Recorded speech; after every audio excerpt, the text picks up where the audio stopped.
21절 한 절입니다. 다 함께 찾아서 한 목소리로 같이 읽도록 하겠습니다. 신약 11페이지 마태복음 7장 21절. 다 함께 같은 목소리로 읽도록 하겠습니다. 시작. 나더러 주여 주여 하는 자마다 다 천국에 들어갈 것이 아니요 다만 하늘에 계신 내 아버지의 뜻대로 행하는 자라야 들어가리라. 아멘. 감사합니다. 우리 먼저 인사하고 시작할까요? 하나님은 당신을 사랑하십니다. 이렇게 앞뒤로 인사하겠습니다. 하나님은 당신을 사랑하십니다. 아멘.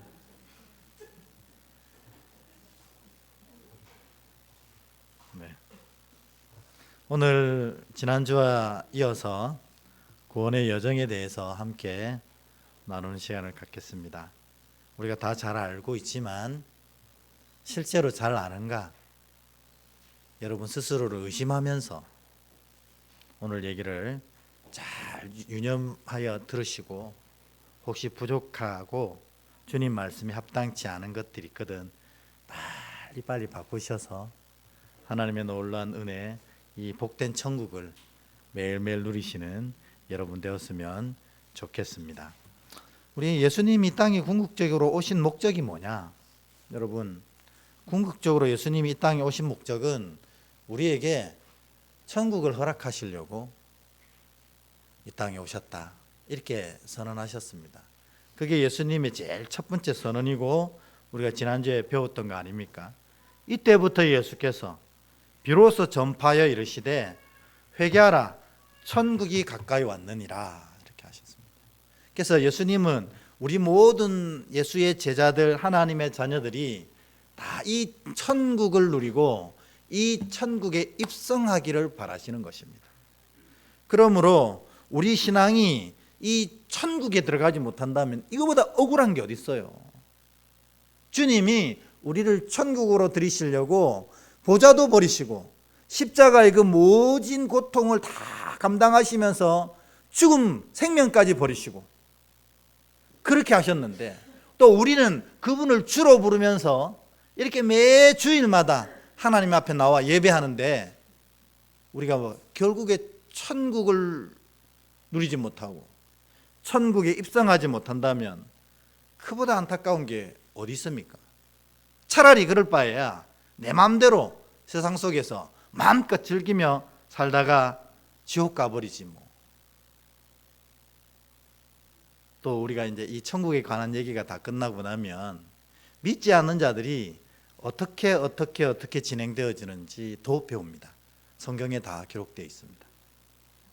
어쨌든 우리를 천국으로 들이시려고 주님께서 이 복잡하고 어려운 과정을 거쳐서 우리를 구원해 주셨습니다.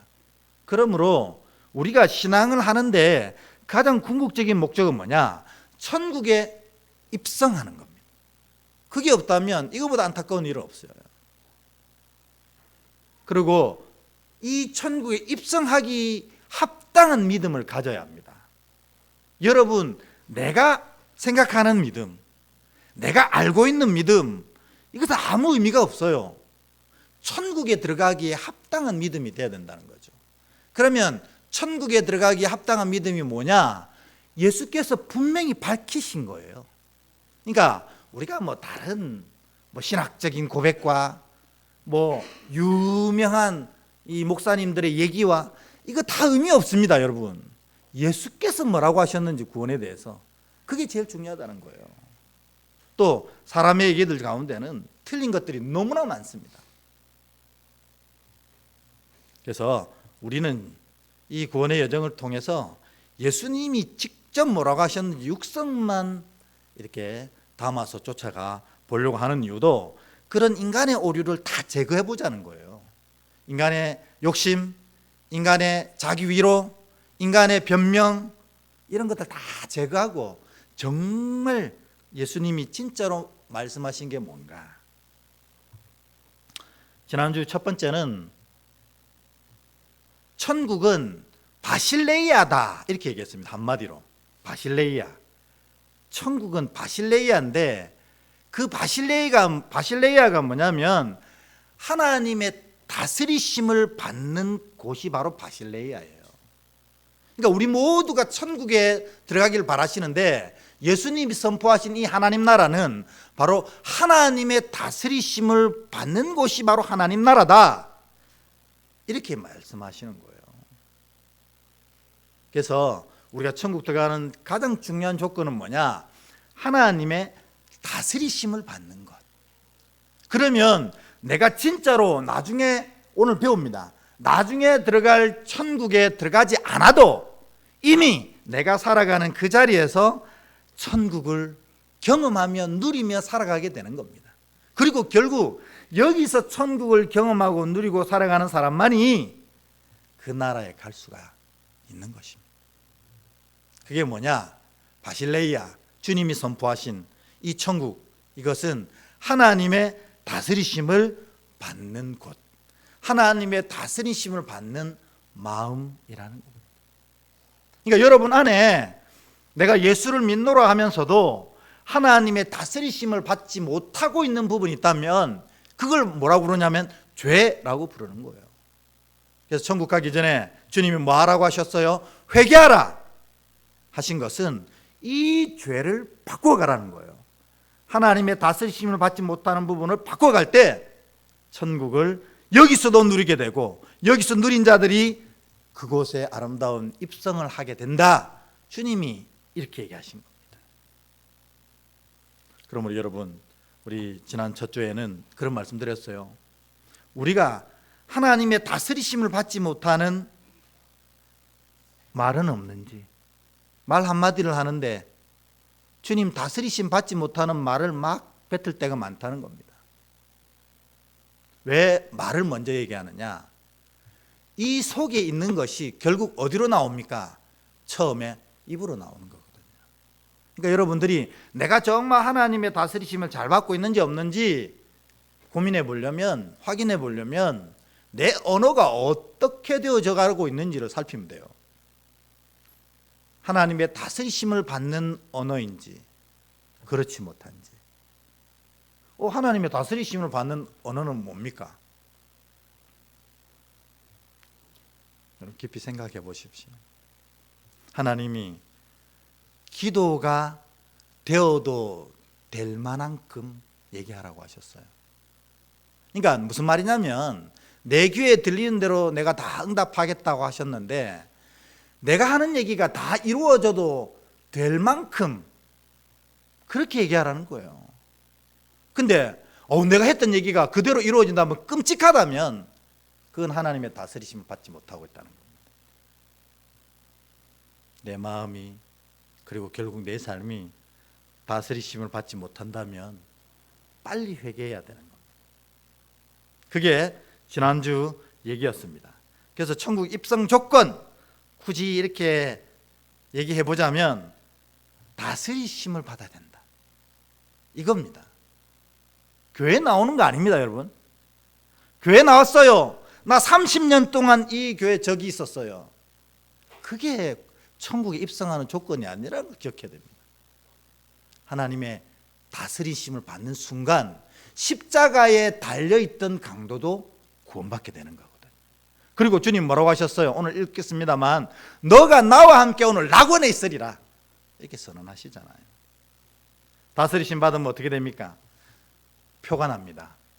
왜냐하면 다스리심 자체가 샬롬이 이루어지기 때문에 세상이 줄 수 없는, 세상이 흔들 수 없는 평강이 그에게 임합니다. 왜? 하나님이 나를 다스리신다는 건 나를 지키시고 인도하신다는 뜻이거든요. 그래서 내 삶이 반드시 잘 되어질 줄 압니다. 하나님 다스리시기 때문에. 그러니까 믿음의 반대말은 뭐예요? 불안, 염려, 근심이라는 겁니다.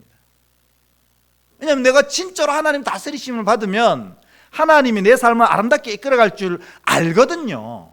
믿는 것하고는 또 차원이 달라요. 그냥 알아요. 내 삶이 잘 되어질 줄. 왜요? 하나님 나를 다스리시기 때문에. 그 평강이 내 안에 임하면 염려도 사라지고 두려움도 사라지고 불안도 다 사라집니다. 오직 기대와 소망만이 차게 됩니다. 그게 샬롬입니다. 그런 샬롬이 있으면 하나님의 역사가 그 샬롬의 뒤에 막 따라오는 거예요. 그래서 이 땅에 살면서도 하나님 나라 역사를 날마다 경험하는 자들이 되게 되는 겁니다. 여러분, 여러분의 믿음의 삶이 이렇게 되었으면 좋겠습니다. 매일매일 하나님 나라의 역사, 우리가 흔히들 말하는 기적이 일상처럼 경험되어지는 여러분 되길 축복합니다. 샬롬이 임하면 그렇게 됩니다. 믿음이 제대로 세워지면 그렇게 된다는 거예요. 자, 그거를 방해하는 게 뭐냐? 바로 죄입니다. 그래서 회개가 이 천국에 입성하는 가장 중요한 두 번째 조건입니다. 그러니까 다스림 받지 못한 모든 것들을 다스림 받도록 변화시켜 가는 것, 이것이 바로 천국의 입성 조건이라는 것입니다.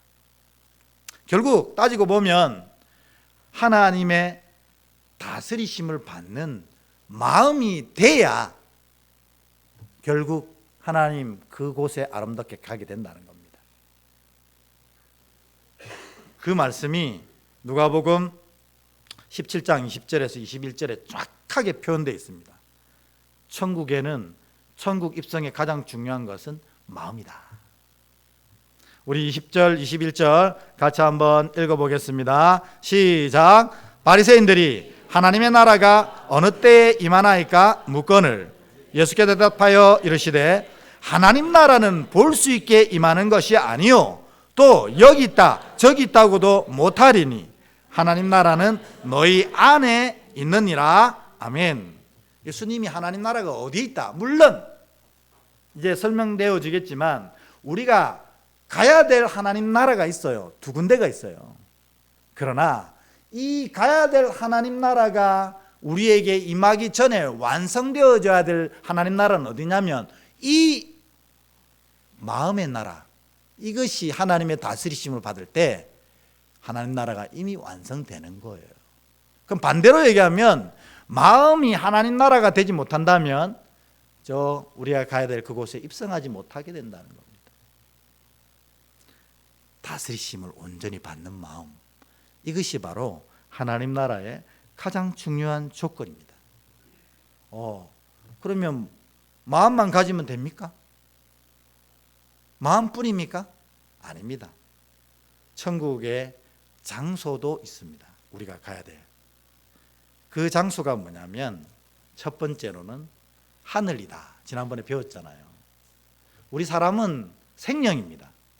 그래서 사람은 영혼과 육신이 결합되어져야 온전한 존재로 창조된 자예요. 그런데 우리가 마지막 날 주님이 재림하시기 전에 돌아가시거나 주님이 재림하실 때도 마찬가지지만 그 전에 육신이 사그라들게 되면, 육신의 장막을 벗게 되면 우리의 영만 남게 되잖아요. 그런데 하나님이 이 영을 어디에 불러가시냐면 하늘로 불러가신다는 겁니다. 하늘 우라노스는 하나님이 계신 곳입니다. 그래서 회개하고 다스리심 받은 자들이 이 우라노스로 죽자마자 바로 가게 됩니다. 그러니까 여러분들 아침부터 죽음 얘기해서 죄송하지만 우리가 만일 이 순간 바로 죽게 된다면 눈 뜨면 어디에서 눈 뜨게 되는 거예요? 우라노스, 하늘에서 하나님 계신 곳에 눈 뜨게 되는 겁니다. 이걸 그냥 신학적으로 첫 번째 부활 이렇게 불러요. 그러니 믿음이 진짜로 온전히 이 마음속에 이렇게 담겨진 자들은 죽음도 두렵지 않았습니다. 왜냐하면 이제 눈 감고 눈 뜨면 내가 하나님 곁에 가 있을 것이기 때문에 그렇습니다. 그러나 그것은 사실 좀 임시처소입니다. 하나님 계신 곳은 영이 머무는 곳인데 우리는 생명이거든요. 그래서 여기에 있다가 주님이 재림하실 때에 우리가 부활체로 바뀐다 하거든요. 어쨌든 이 임시처소를 하나님 계신 이 우라노스 가운데 우리가 기거할 장소를 예수님은 낙원 이렇게 불렀어요. 그래서 파라데이소스라고 누가복음 23장 43절에 예수님이 유일하게 우리가 하늘에서 기거할 곳을 이름을 말씀해 주셨어요. 그게 바로 낙원입니다.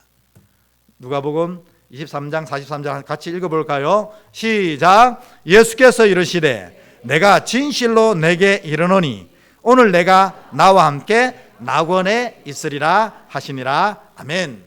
그러니까 우리가 딱 지금 이제 죽으면 바로 우라노스로 가는데, 우라노스 대한민국 가운데서도 우리가 울산에 사는 것처럼 하나님의 그 영의 세계 우라노스에 가지만 우리가 기거하는 곳은 파라데이소스 낙원에 기거하게 될 거라는 겁니다. 이건 주님이 하신 말씀이니까 이견을 달 수가 없어요. 그런데 여기서는 사실은 뭐예요? 영의 상태로 있는 겁니다. 이 영의 상태로 있다가 드디어 우리가 온전한 생명으로 회복되는 순간이 있습니다. 육신을 가지고 회복되는 순간, 우리가 온전한 부활체로 회복되는 순간이 있는데 바로 주님이 재림하실 때라는 겁니다. 주님 재림하시면 우리 모두가 부활하게 되고 우리의 영도 이제껏 어리석고 부족해서 날마다 죄 짓는 영이 아니라 죄를 절대로 지을 수 없는 온전한 영으로 회복된다, 이렇게 얘기하시거든요. 그래서 죽을 수 없는 온전한 육체와 죄 지을 수 없는 온전한 영이 결합해서 부활의 온전한 부활체가 된다, 이렇게 설명하고 계십니다. 그래서 우리가 완전히 부활하게 될 때 가는 나라가 바로 새 하늘과 새 땅이다. 근데 이 신천지가 이걸 쓰잖아요. 좋은 거는 알아가지고. 근데 이 신천지가 진짜 새 하늘과 새 땅의 의미를 알까요? 내가 볼 때는 제가 신천지 하는 얘기를 들어보면 그 의미를 잘 몰라요. 그래서 오늘 한번 먼저 읽고 이 의미가 뭔지, 우리가 마지막에 우라노스, 파라데이소스를 거쳐서 부활할 때 가야 될 나라, 이 새하늘과 새 땅은 어떤 나라인지 좀 설명해 보도록 하겠습니다. 먼저 주의 말씀을 먼저 읽겠습니다. 시작. 또 내가 새하늘과 새 땅을 보니 처음 하늘과 처음 땅이 없어졌고 바다도 다시 있지 않더라.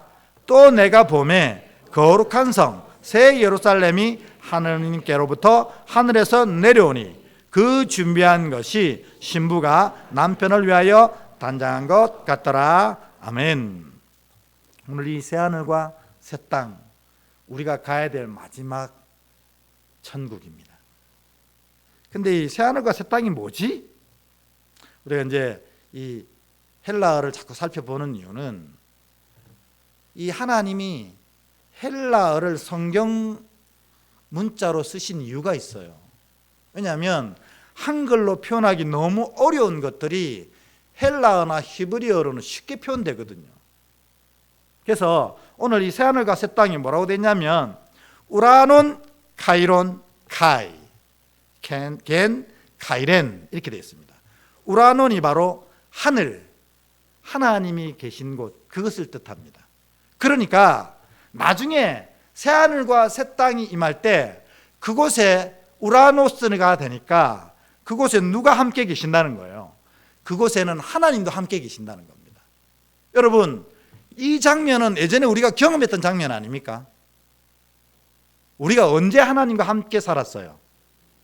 에덴에서 하나님과 함께 살았어요. 에덴에서. 새하늘과 새 땅도 똑같다는 겁니다. 그곳에는 우리만 사는 게 아니고 하나님도 함께 사신다. 그래서 그것을 바실레이아라고 부르지 않고 우라노스라고 불렀던 겁니다. 그런데 이제 우라논, 이게 하늘이고 겐, 이게 땅입니다. 그러니까 그곳은 완전하게 하늘과 땅이 온전히 완성된 곳인데 그 앞에 새라는 형용사가 붙었는데 이걸 왜 새라고 번역했는지 좀 아쉽습니다. 그 카이론 이렇게 돼 있고 뒤에는 카이렌 이렇게 돼 있거든요. 이게 앞에 명사에 따라서 이 의미가 바뀔 뿐이고 이것의 원래 단어는 카이로스입니다. 여러분 카이로스 많이 들어보지 않았습니까? 카이로스가 무슨 뜻이죠? 우리가 보통 하나님의 때, 우리의 때는 뭐예요? 우리가 살아가는 이 시간은 뭐라 그러죠? 우리가 살아가는 시간 크로노스로. 역시 대단합니다. 우리가 살아가는 시간은 크로노스라고 부릅니다. 이렇게 이 크로노스의 특징이 뭐냐면 과거에서 현재에서 미래로 흐르기 때문에 절대로 돌이킬 수가 없어요. 그래서 여러분 쏟아진 물은 담을 수 없다 그렇게 합니다. 그래서 우리의 시간을 살 때 우리가 진짜로 매 순간 잘 살아야 되는 이유는 우리 시간은 돌이킬 수 없기 때문에 그렇습니다. 근데 카이로스는 달라요. 카이로스는 예수께서 임재하신 곳이 다 카이로스입니다. 항상 현재예요, 카이로스는. 근데 더 정확한 이 카이로스의 의미는 뭐냐면 하나님의 시간과 하나님의 뜻에 합당하다 할 때 카이로스라고 불러요. 그러니까 우리 이제 오늘 이 찬양팀이 찬양을 했는데 이 찬양이 크로노스적일 때가 있어요. 그러니까 사람의 마음과 사람의 음성으로 찬양했지만 그 마음 중심에 깊이 하나님을 향함이 없으면 이게 크로노스적인 찬양이 되는 거예요. 인간적인 찬양. 그런데 우리가 음정도 틀리고 박자도 틀려도 그 마음 중심이 온전히 하나님을 향하고 있을 때 그때를 뭐라고 부르냐면 카이로스 찬양이라고 불러요. 그러니까 뭐냐면 하나님의 시간과 때에 합당하다 하는 겁니다. 그러니까 우리가 마지막 날 들어가게 될 이 새하늘과 새 땅은 하나님의 시간, 하나님의 뜻에 합당한 장소라는 겁니다. 결국 그게 뭐예요? 하나님의 온전한 다스리심 가운데 있는 곳 되는 겁니다. 그러니까 여러분 우리가 마음에 바실레야 하나님이 다스리시는 마음이 완성되는 것뿐만 아니라 마지막 날 우리가 가게 될 새하늘과 새 땅 신천지도 하나님의 다스리심이 핵심 키워드라는 겁니다. 이걸 부활후 두 번째 구원이다 이렇게 부릅니다. 그러니까 여러분 천국에 들어가는 게 신앙의 목표면 항상 우리의 마음과 생각과 말과 행동이 하나님의 다스리심 가운데 있어야 한다는 것입니다. 그래야 여기 살면서도 천국을 누리고 나중에 그곳에도 입성하게 되는 것입니다. 그러면 여러분 제게 이렇게 물을 수 있습니다. 하나님의 다스리심을 받는 게 뭐예요? 뭡니까? 하나님 다스리심 받는 거. 가장 중요한 순간이니까 눈을 한번 떠보시고 한번 쳐주세요. 하나님의 다스리심을 받는다는 것은 매 순간마다 이렇게 묻는 겁니다. 주님, 당신이라면 어떻게 하실 겁니까? 이게 다스리심이거든요. 뭐 대단한 거 아닙니다. 주님, 당신이라면 어떻게 하실 겁니까? 그래서 주님이 말씀하시는 대로 사는 것, 이게 다스리심입니다. 이 마음이 그게 이루어지면 천국이 되고 그게 이루어지는 사람이 저 천국을 소유하게 되는 겁니다.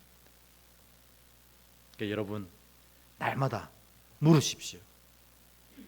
주님이라면 어떻게 하실 겁니까? 이게 다스림입니다. 근데 우리는 항상 그러잖아요.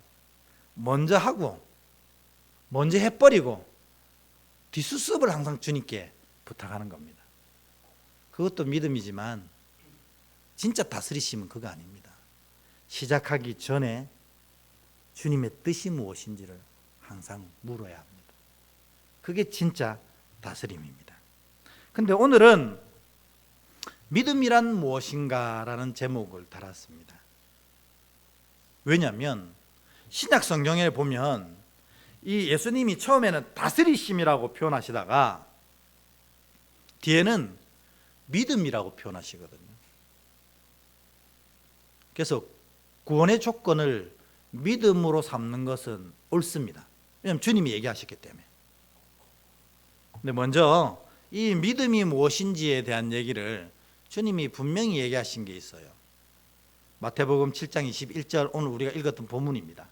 같이 한번 읽어보겠습니다. 시작. 나더러 주여 주여 하는 자마다 다 천국에 들어갈 것이 아니요 다만 하늘에 계신 내 아버지의 뜻대로 행하는 자라야 들어가리라. 아멘. 천국의 조건이 또 분명히 기록된 겁니다. 천국은 예수님한테 주님, 주님 이렇게 부르는 자가 천국을 소유하는 게 아니라는 겁니다. 뭐예요? 아버지의 뜻대로 행하는 자. 즉 주님, 주님이라면 어떻게 하실 겁니까? 묻고 그 하나님의 응답에 따라 살아가는 것, 이게 바로 천국의 조건이라는 겁니다. 그러니까 우리가 흔히들 입술의 고백으로 구원받는다, 뜻에 순종함으로 구원받는 겁니다. 그럼 성경에 보면 시인하면 구원받는다 했는데요, 그거는 그 구절을 반만 보시는 거예요. 그 구절이 어떻게 돼 있어요? 마음으로 믿어 의에 이르고 그 다음에 뭐예요? 입으로 시인하여 구원에 이르느니라. 사도 바울이 이걸 나누어서 해석한 거예요. 그러니까 마음으로 믿어 의에 이르지 않는 입술의 구원은 천국에 합당하지 않다는 겁니다. 그래서 예수님이 오늘 하신 얘기대로 입으로 주여 주여 부른다고 천국을 소유하는 게 아니다 하시는 말씀이에요. 먼저 이 마음이 예수님을 주로 고백해야 된다는 겁니다. 그것이 입으로 드러나는 것이 주여 되는 겁니다. 근데 여기는 세상의 기준과 여기는 세상의 말을 잘 듣는 마음인데 입으로만 주여 주여 한다고 그것이 믿음이 아니라는 얘기를 하고 계신 겁니다. 제가 하는 게 아니고 예수님이 분명히 표현하셨어요. 여러분은 마음으로 주님을 믿으십니까? 그러면 구체적인 사건 하나를 들어서 이 믿음의 진짜 실체가 뭔지 좀 더 살펴보겠습니다. 마태복음 9장 22절입니다. 9장 22절 같이 한번 읽습니다. 시작. 예수께서 돌이켜 그를 보시며 이르시되 딸아 안심하라 내 믿음이 너를 구원하였다 하시니 여자가 그 즉시 구원을 받으니라. 아멘. 여러분 이 사건 여러분 잘 아시죠? 몇 해 동안 혈류병을 앓은 여인입니까? 12해 12년 동안 하혈을 하는 여자였어요. 여러분 12년 동안 하혈을 했으니 그 몰골이 오죽했겠습니까? 여러분 병원이란 병원 용하다는 사람은 다 찾아갔지 않겠어요? 그래도 낫지 않았어요. 근데 예수의 소문이 그에게 들린 겁니다. 그가 하나님의 놀라운 능력을 행하더라.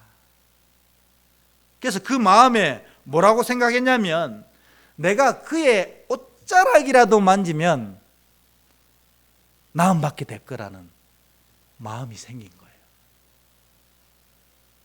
근데 여러분 예전에 유대인들은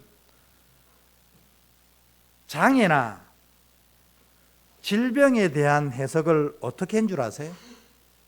어떻게 해석했어요? 죄의 결과 이렇게 생각했어요. 그러니까 예를 들어서 장애인으로 태어났어요. 앞 못 보고 안전뱅이로 태어났어요. 그러면 유대인들이 뭐라고 생각하냐면 저가 얼마나 죄가 많길래 저렇게 태어났느냐. 근데 애가 죄가 있냐? 그러면 그의 아버지가 진짜 죄가 많나? 이렇게 생각. 어쨌든 본인이든 아버지든 죄가 많아서 장애로 태어난다고 생각했고, 또 엄청 뭐 감기 이런 거 말고 진짜 치료하기 힘든 질병이 들면 하나님께 형벌 받았다 이렇게 생각했어요. 그러니까 죄인이죠. 그러니까 이런 죄인은 유대율법으로 누구든지 죄인을 보면 그를 저주하고 침뱉고 또 돌을 그에게 던져야 그 죄가 나와 무관하다고 생각하는 마음이 있었어요. 그러니까 이 장애인들이나 이 큰 병이 든 사람들이 사람들 앞에 나서는 걸 굉장히 꺼려합니다. 근데 이게 12년 동안 하혈하는 질병을 가졌으니 얼마나 그 몰골이 처참했겠어요. 그러니까 나가면 사람들이 아는 거예요. 아, 저 죄인들. 그러니까 사람들 앞에 나서기 싫은데 그가 나서려고 한 이유는 뭐예요? 주님이 이 질병을 낫게 하실 텐데 주님 앞에 나설 수는 너무 부끄럽고 주님 뒤에 살짝 가서 그 옷자락이라도 만지면 내가 나음을 얻을 것이다. 그리고 그 부끄러움을 다 이기고 사람들을 비집고 주님 뒤에 가서 그 옷자락을 만집니다. 그러니 주님이 자기의 능력이 나간 것을 아시고 돌이켜서 이렇게 얘기하셨나요? 누가 내 옷자락 만져서 병 고침을 받았느냐? 이렇게 하지 않았다는 거예요. 오늘 본문에 보니까 구원받았다고 선언하시는 거예요. 그 뭐로? 내 믿음이 너를 구원하였다. 이렇게 선언하시는 겁니다. 그러니까 주님이 말씀하시는 믿음이라는 것은 입으로 주여 주여 하는 것이 아니고 아버지의 뜻을 쫓을 때 그것을 믿음이라고 여기고, 오늘 본문을 통해서 보면 내가 고백한 그 사실이 내게는 힘들고 어려워도 그 일을 행해 나가는 시도, 그리고 그 일을 하려고 하는 의지, 이것을 주님이 믿음으로 여기신다는 것입니다. 그래서 오늘 본문 아무리 눈 씻고 쳐다봐도 너의 12해 동안 고생했던 모든 질병이 나았느니라 선포하지 않으셨어요.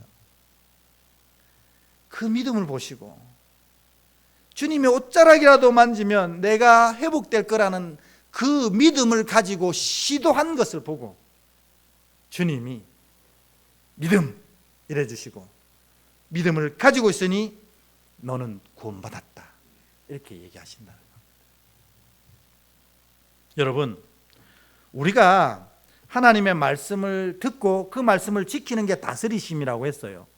그리고 이것을 돌이키는 걸 회개라고 불렀어요. 이것이 딱 정답입니다.